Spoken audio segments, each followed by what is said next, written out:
Jake Morrison stood at the large window of the Nexus Prime station, watching ships from 27 different worlds dock at the massive spaceport. The sight never got old, even after 5 years as Earth's main ambassador to the Galactic Council. Ships that looked like giant flowers carried the plant-like vegan delegates. Crystal vessels brought the silicon-based Zephyrians.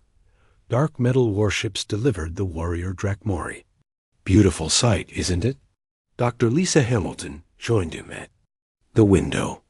She carried a data pad filled with notes for today's meeting. As Earth's lead scientist on the council, she had spent months preparing for this session. Always is, Jake replied. Hard to believe we've been part of this for only 30 years. Captain Roy Bennett walked up behind them, his military uniform. Crisp and clean. The security briefing is ready, sir. Standard protocols for today's session. Jake nodded. Today was supposed to be simple. Trade agreements between the Outer Rim colonies. Shipping lane security. Basic stuff that the Council handled every few months. Nothing major was on the schedule. The 3 humans made their way through the station's corridors. Aliens of all shapes and sizes moved around them. Some walked on legs like humans. Others floated in environmental suits filled with gas. A few rolled on mechanical wheels they had built into their bodies.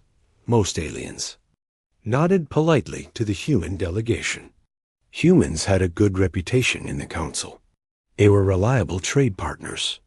Their military helped keep pirates away from shipping lanes.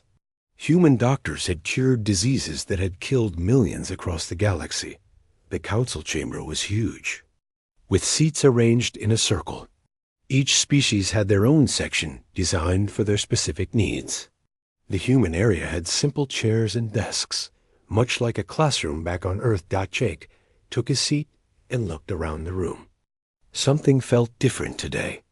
The usual friendly chatter between species was quieter. Several delegates avoided eye contact with the humans.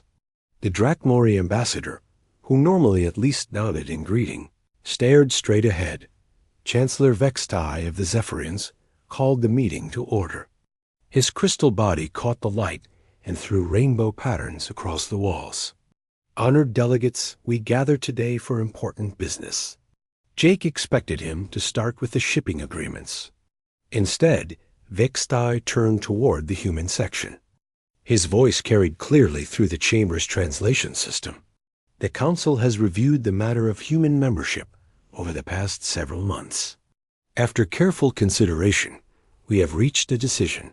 Jake felt his stomach drop. Lisa looked confused. Captain Bennett's hand moved slightly toward his weapon, then stopped. The species of Earth, known as humans, have shown patterns that concern the Council. Your military victories in the asteroid wars were ... excessive. Your technological advancement proceeds too rapidly. Your expansion into new systems happens without proper consultation with existing powers. The room was completely silent now. Jake stood up slowly. Chancellor, with respect, humans have always followed Council protocols. We've never claimed a system without proper surveys. Our military actions have only been defensive or at the Council's request. That may be true, Vextai replied. But the Council has determined that humans represent a destabilizing force in galactic affairs. Your species is too aggressive, too unpredictable for continued membership. The words hit like a physical blow. Jake looked around the room, seeking support from species that humans had helped over the years. The Aquarian delegate, whose people humans had saved from a plague just 2 years ago, wouldn't meet his eyes. The Centauri representative, who had personally thanked Jake for human help with pirate attacks, stared at his desk. I call for the vote, Vextai announced. The voting system activated automatically. Each species section lit up green for yes or red for no. Jake watched in growing horror as green lights appeared one after another around the circle. Even species that owed their lives to human intervention voted to expel humanity from the Council.20-6 green lights. Only the human section glowed red. The motion passes, Vexti declared. Humanity's membership in the Galactic Council is hereby terminated. You have 72 hours to remove all personnel and materials from Council space. Jake stood up, his chair scraping loudly in the silence. This is a mistake. Humans have been loyal allies to every species in this room. We've shared our technology freely. We've protected trade routes. We've never asked for anything we didn't earn. The Drakmori ambassador finally spoke, his voice like grinding stone. You have earned too much too quickly. Your kind upsets the natural order. Better to contain the problem before it grows worse. Contain? Captain Bennett was on his feet now. Is that what this is about? You're not just expelling us. You're planning to trap us in our own systems. The silence that followed was answer enough. Dr. Hamilton's voice was quiet but clear. We came here in friendship. We offered partnership, not dominance. Everything we've shared, every technology we've given freely, every life we've saved, none of it mattered. Jake looked around the room one last time. These beings he had worked with for years, had considered friends, had risked his life to protect, all stared back with cold indifference or barely hidden fear. Very well, he said. Finally, if the galaxy wishes to treat humanity as a threat, then perhaps it's time we stopped pretending to be anything else. The three humans gathered their materials and walked toward the exit. As they reached the door, Jake turned back to face the council. You've made your choice. Remember that when the consequences arrive, we offered you partnership. We would have been content to remain equals among equals. But if you insist on treating us as dangerous ... He paused, looking directly at Chancellor Vexti. Then dangerous we shall become. The door sealed behind them with a soft hiss. In the corridor, Captain Bennett activated his communication device. His voice was calm and professional as he transmitted. To the human fleet waiting in orbit. Command, this is Bennett. Execute Protocol 7. All ships are to depart immediately. Transmit the following message to Earth High Command. They want us isolated. They're about to learn why that's a mistake. As the human delegation walked toward their ship, none of them looked back at the council chamber. Behind them, 26 species congratulated themselves on solving the human problem. They had no idea what they had just unleashed. President Helen Carter sat in the White House Situation Room, staring at the message from Ambassador Morrison. The words on the screen seemed impossible to believe.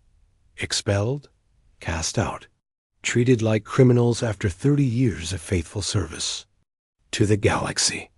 Ma'am, we have confirmation from all our diplomatic stations, General Adams reported. Every human embassy, research station, and trade office has been ordered to shut down within 72 hours. Helen stood up and walked to the window, overlooking the rose garden. Earth looked so peaceful from here. But she knew that within hours, the galaxy would learn what happened when you cornered humanity. Contact all department heads. We're implementing the Fortress Protocol immediately. She turned back to face her advisors. If they want us isolated, then isolated we shall be. But on our terms, not theirs. 2 hours later, Helen stood before the cameras in the Oval Office. Her speech was broadcast. To every human colony, every space station, every ship in the void between stars. My fellow humans, today the Galactic Council made a grave error. They chose fear over friendship. They decided that humanity's success made us too dangerous to remain as partners. She paused, letting the words sink in. Very well, if they wish. To go their own way, so shall we. All human personnel are hereby ordered to withdraw from Council space. All trade agreements are terminated. All joint projects are suspended. From this moment forward, humanity stands alone. The effects were immediate and devastating. On the mining world of Kepler 442b, Danny Walsh received the recall order while deep underground.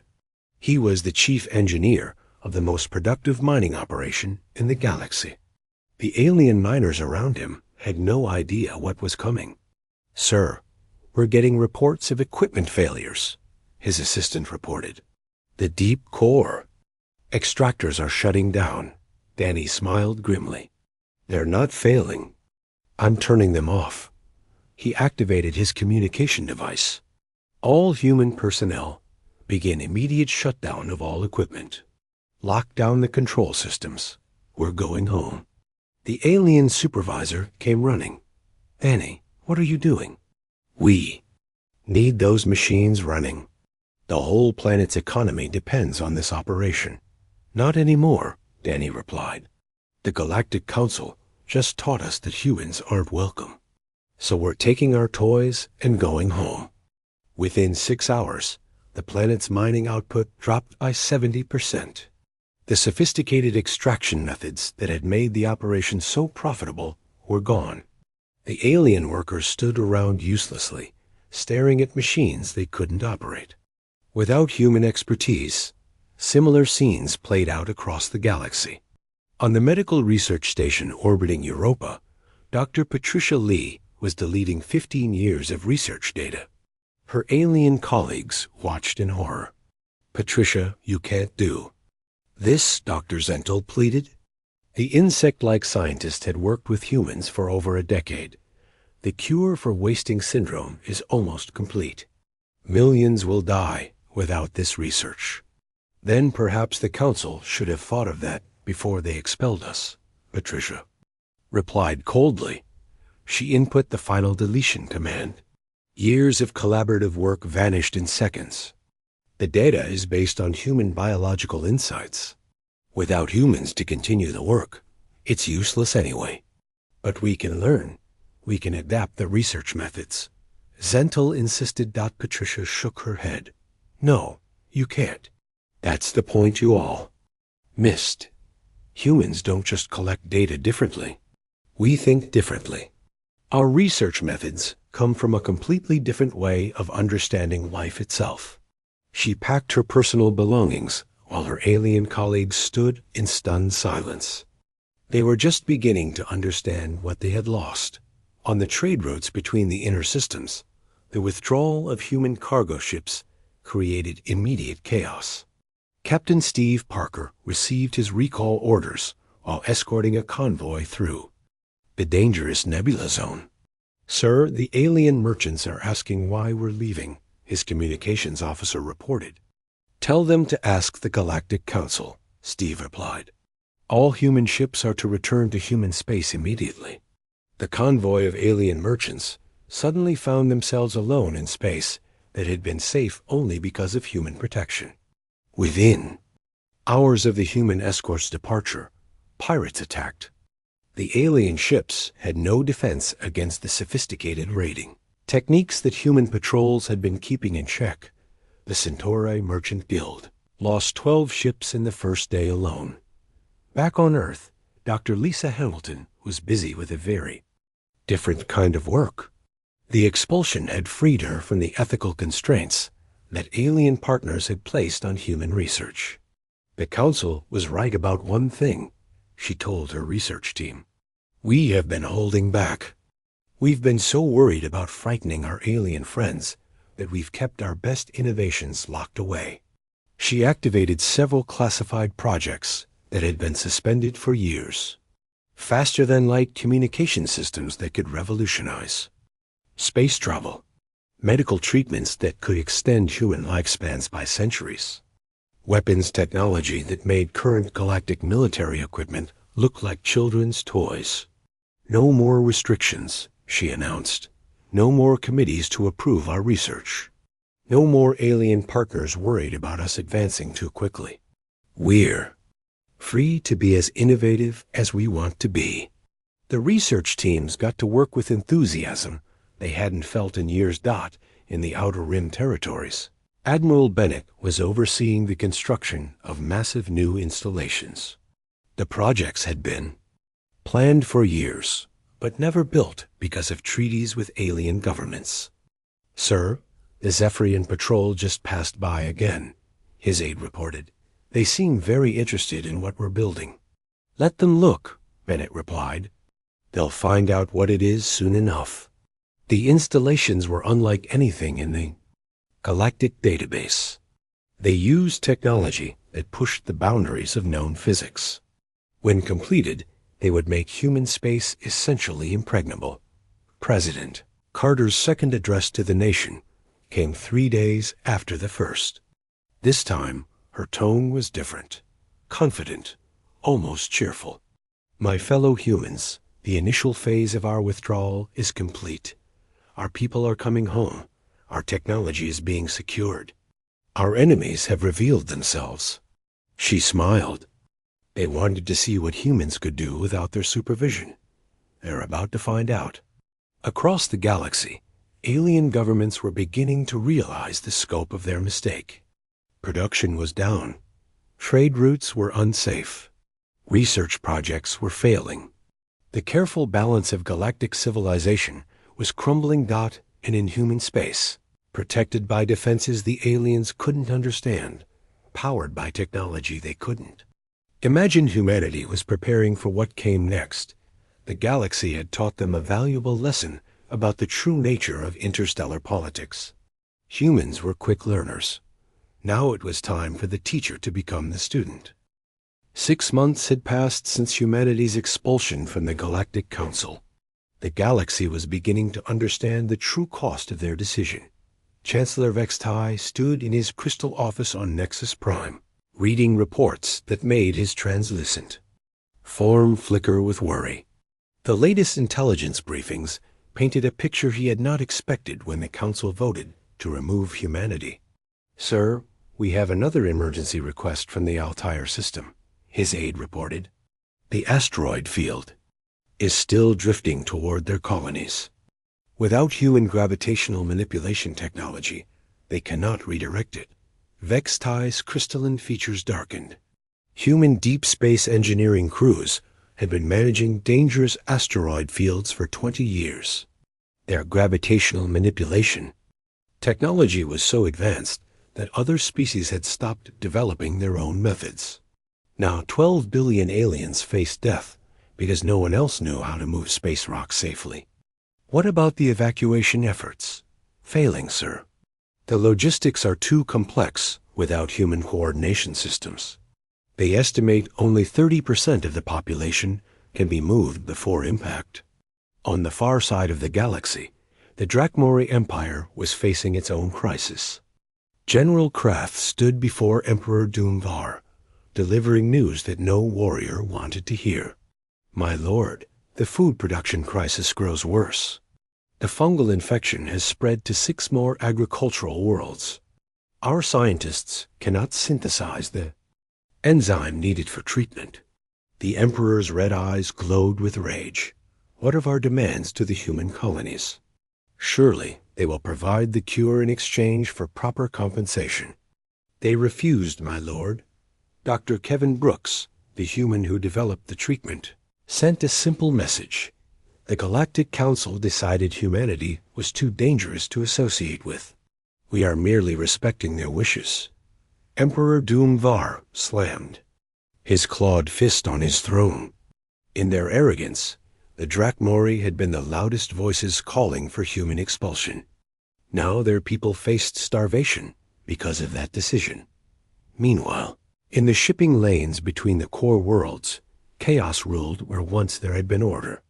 Captain Zekmar of the Vegan Merchant Guild tried to keep his convoy together as pirate ships closed in. "All vessels maintain formation," he broadcast on the emergency channel. "Prepare for attack." The pirates had grown bold since human patrol fleets disappeared. They had new weapons, better tactics, and most importantly, they no longer feared swift retribution from human warships. The legendary human patrol fleet that had kept the space lanes safe for decades was gone. The attack was swift and brutal. Half of Zekmar's convoy was destroyed in the first wave. The survivors limped away, their cargo holds empty, their crews traumatized. 30 ships lost this month alone, Zekmar reported to his superiors later. The pirates are using technology we've never seen before. They seem to know exactly how to defeat our defensive systems. What the vegan merchants didn't know was that human-designed ship defenses had been keeping pirate technology from advancing for years. Human engineers had deliberately created systems that stayed one step ahead of criminal innovation. Without those updates, pirate technology was rapidly catching up to and surpassing legitimate military equipment. On the scientific front, the quarterly Galactic Science Summit was a disaster. Dr. Yilin of the Aquarian delegation stood before an audience of the galaxy's greatest minds, delivering a presentation that shocked everyone present. For the first time in 50 years, we have no major breakthroughs to report, she announced. Research productivity has dropped 70% across all fields. Projects that seemed close to completion have stalled completely. The audience murmured in disbelief.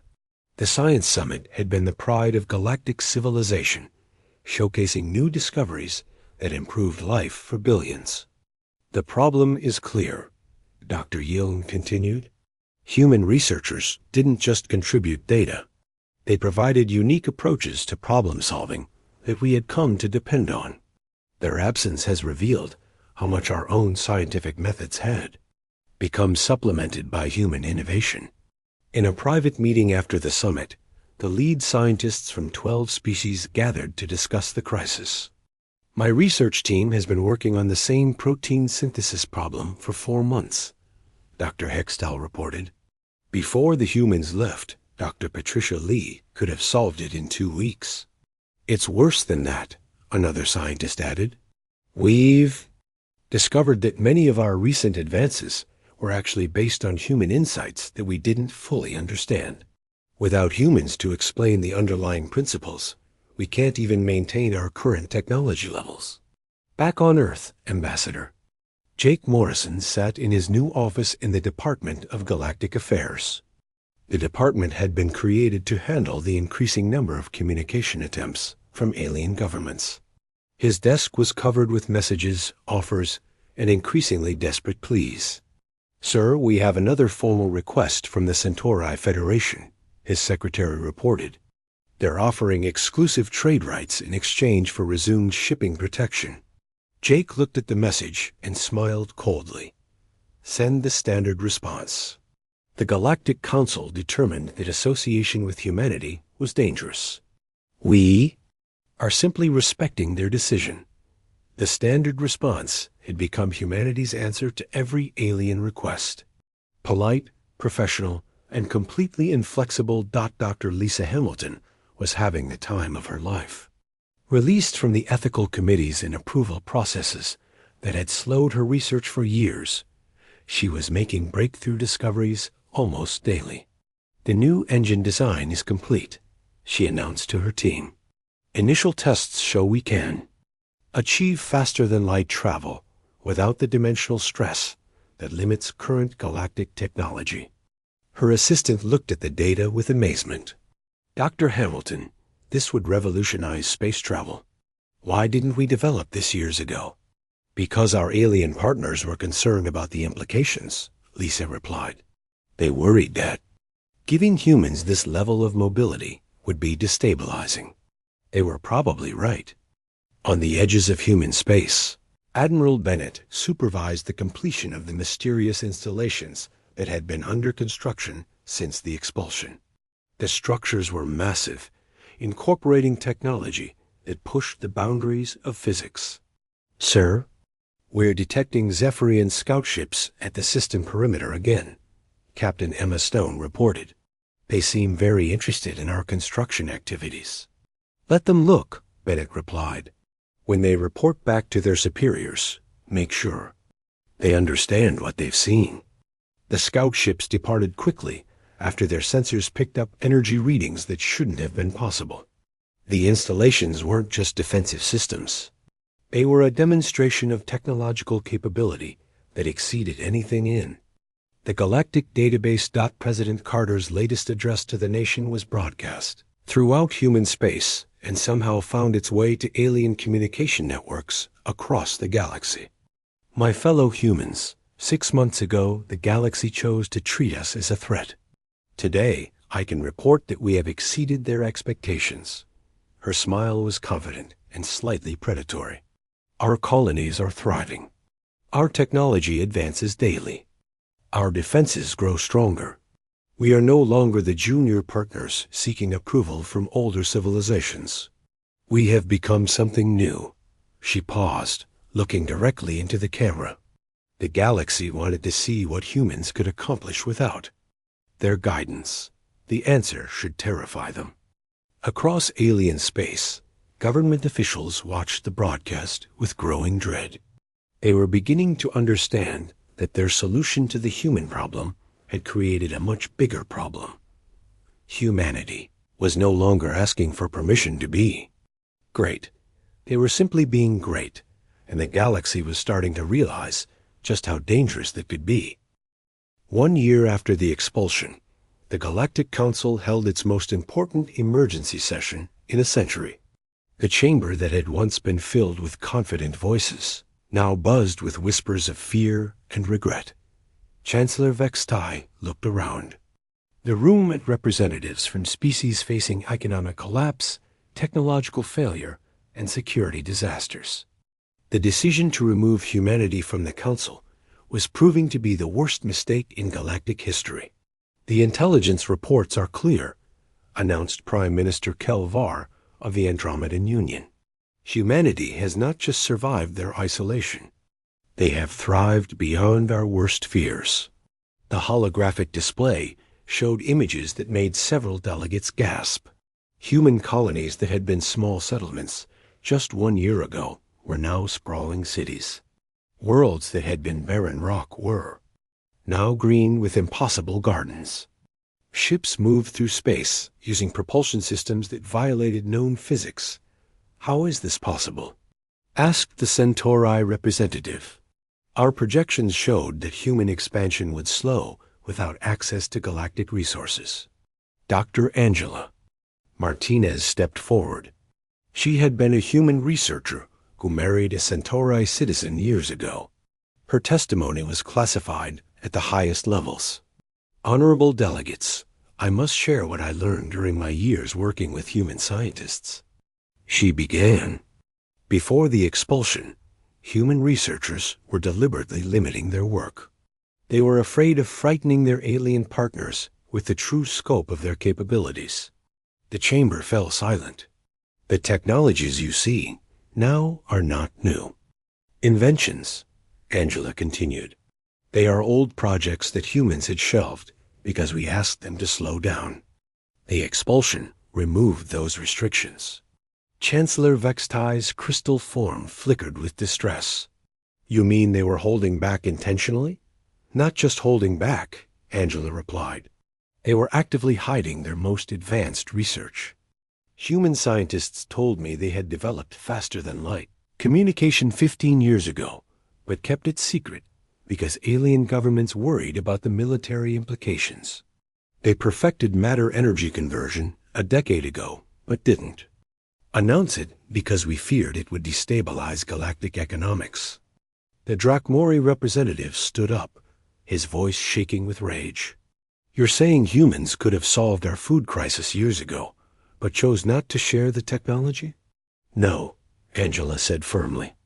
I'm saying humans offered to share everything, but we kept asking them to wait, to study the implications, to make sure it wouldn't upset the balance of power. We made them get permission from committees before implementing anything revolutionary.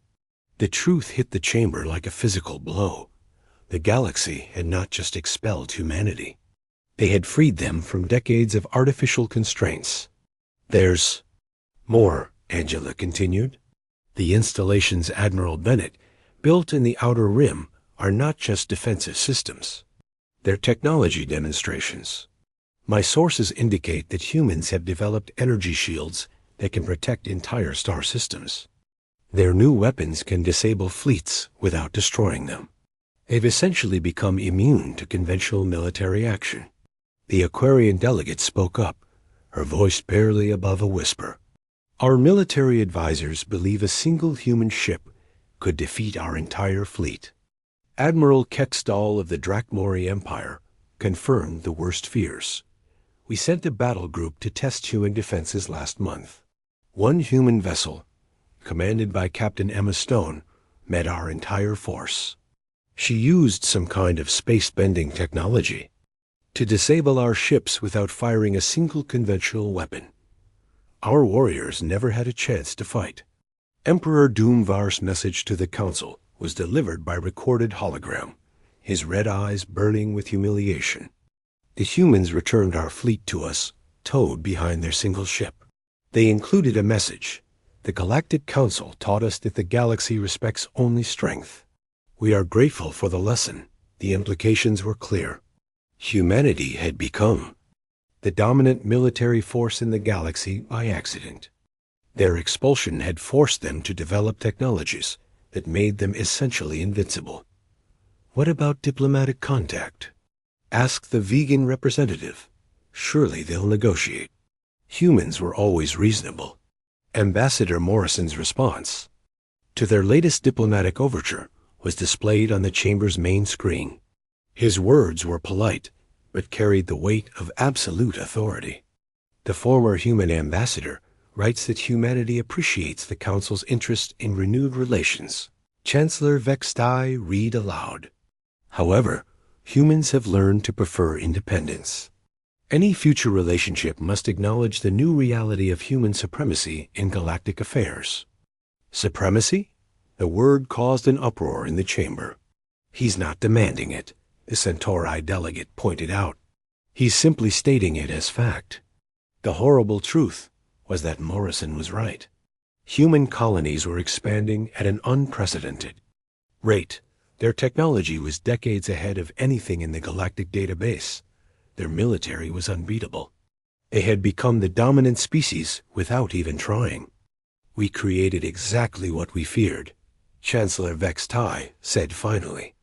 We were worried about human ambition, so we forced them to become ambitious.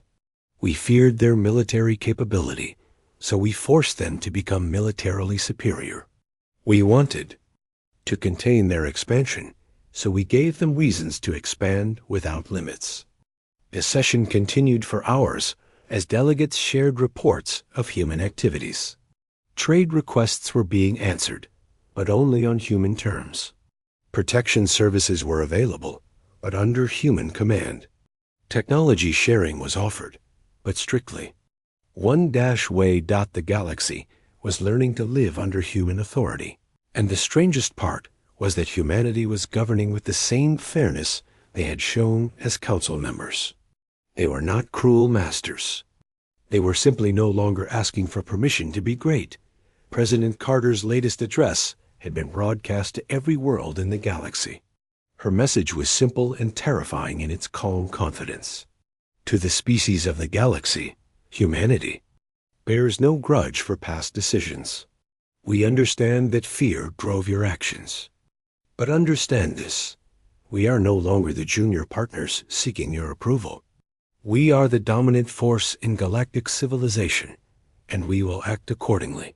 She had paused, looking directly into the camera. You taught us that strength is the only currency that matters in interstellar relations. We have learned that lesson well. The galaxy is welcome to coexist with humanity, but it will be on our terms. The council session ended with a vote that would have been unthinkable 1 year earlier. 26 species voted to formally request humanity's return to the council, not as members, but as the governing authority. The response came within hours. Ambassador Morrison's message was brief. Humanity appreciates the offer, but sees no need to return to a table where we once sat as equals. We have built our own table now. The galaxy is welcome to request permission to join us. The chamber that had once expelled humanity now sat empty, waiting for an invitation to join the new order that humanity had created. The species that had once feared human ambition now begged for human leadership. The galaxy had taught humanity that respect came only through strength. Now they were learning what happened when the student surpassed the teacher. 2 years after the expulsion, the galaxy had completely changed. The old Galactic Council still met on Nexus Prime, but everyone knew the real decisions were made on New Geneva, humanity's new capital world. Admiral Roy Bennett stood on the bridge of the Earthship Defender, watching a fleet of Drakmori warships approach. They had come to challenge humanity's claim to the Kepler system, citing ancient territorial rights. "Sir, the Drakmori fleet is requesting communication," his officer reported. "Put them through," Bennett replied calmly. General Kraft appeared on the main screen, his scaled face twisted with anger. "Admiral Bennett, you have no right to claim this system. The Drakmori Empire has held these worlds for 1,000 years. General, the Drakmori Empire expelled humanity from galactic society. We are simply expanding into unclaimed territory." Bennett's voice was polite but firm. "Unclaimed? This system belongs to us by ancient right. Rights that were recognized by a galactic council that no longer governs human affairs," Bennett replied. "You wanted us isolated from galactic law. Very well. We now operate under our own authority." The Drakmori fleet moved into attack formation. 30 heavy warships surrounded the single human vessel. By all conventional military thinking, the humans should have been terrified. Instead, Bennett activated systems that shouldn't have existed. The space around the Defender began to bend and twist. Energy readings spiked beyond anything in the galactic database. "General Kraft, I'm going to give you a demonstration of why challenging humanity is a poor decision. The human ship didn't fire weapons. Instead, it projected an energy field that simply shut down every Drakmori vessel instantly. Engines died. Weapons powered down. Life support switched to emergency backup. 30 warships became helpless metal shells drifting in. Space, your fleet is now completely disabled," Bennett announced. "Your crews are safe, but your ships are inoperable. We will tow you to the nearest space station." General Kraft stared at his dead controls in disbelief. How is this possible? The Galactic Council was concerned about human military development. Bennett replied, "So we stopped sharing our research. This is what 2 years of unrestricted human innovation looks like." The message spread across the galaxy within hours. Humanity had defeated an entire Drakmori battle fleet without firing a shot. The implications terrified every military commander in known space.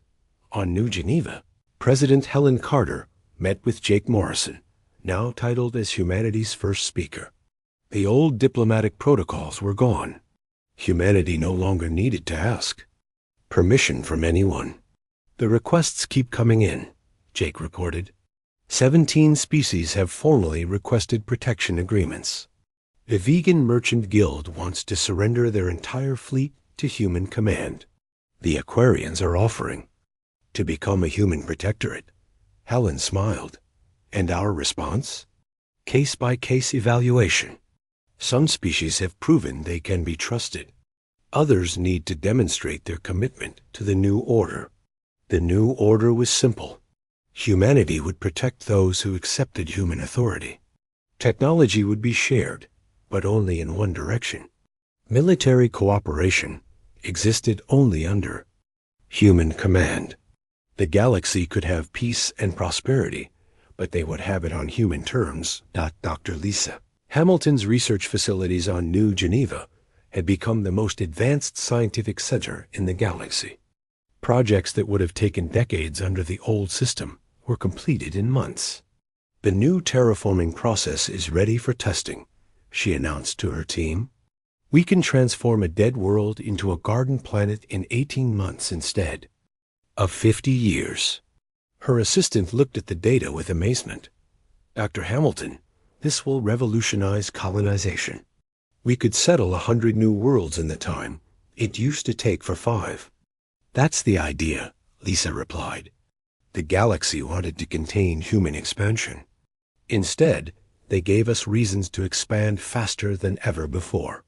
Human colonies were blooming across previously uninhabitable worlds. What had once been barren rocks were becoming thriving cities. Humanity's population was growing at rates that terrified alien demographers. Captain Emma Stone patrolled the former pirate-infested trade routes in our ship Vigilant, the pirates that had terrorized merchant vessels. For months after humanity's withdrawal, were now either dead or working as human-supervised security forces.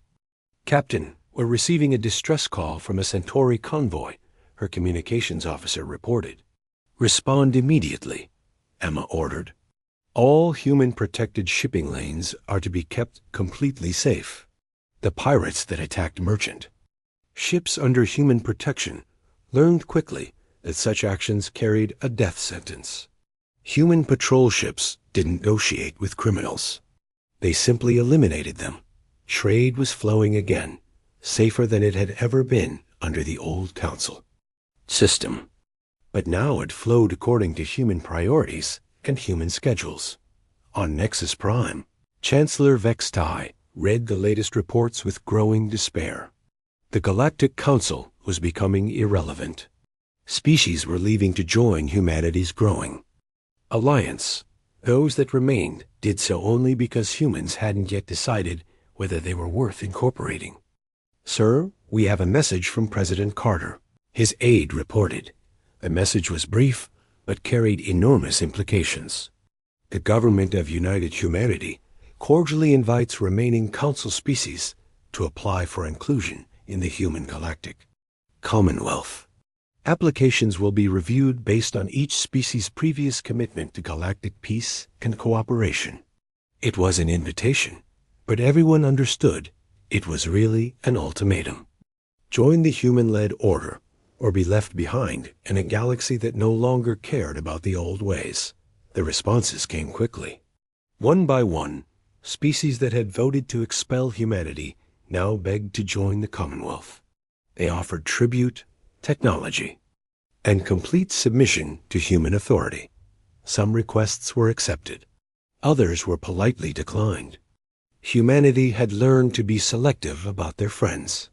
President Carter's final address to the galaxy was delivered from the same office, where she had announced humanity's withdrawal 2 years earlier. But now she spoke with the authority of the galaxy's dominant power. 2 years ago, 26 species chose to treat humanity as a threat. Today, I can confirm that their fears were justified. She paused, letting the words sink in. You created exactly what you were afraid of. But perhaps that was necessary. Perhaps the galaxy needed to learn what happens when fear governs decisions. She looked directly into the camera. Humanity offers the galaxy peace, prosperity, and protection. We offer advanced technology, safe trade routes, and fair governance. But we offer these things as the dominant power, not as supplicants seeking approval. Her smile was confident and slightly cold. The table where humans once sat as equals, among equals no longer exists. We have built a new table, and the galaxy is welcome to request a seat at it. But remember who built the table. Remember who sets the rules. And remember that you taught us the most important lesson in galactic politics. Strength is the only currency that truly matters. The old Galactic Council chamber was converted into a museum. A simple plaque marked the spot where humanity's expulsion had been voted on. It read, "Here, 26 species chose fear over friendship. The galaxy remembers." Visitors from across the Commonwealth came to see where the old order had died and the new one had been born. They came to remember the lesson that fear-based decisions carry consequences that last for generations. In the end, the galaxy had gotten exactly what it asked for. They had wanted to see what humans could become without supervision and restraint. Now they knew. Humanity had become their new government, their new protector, and their new master. The table where humans once sat as junior partners was gone. but the galaxy still shook with every decision made in its absence.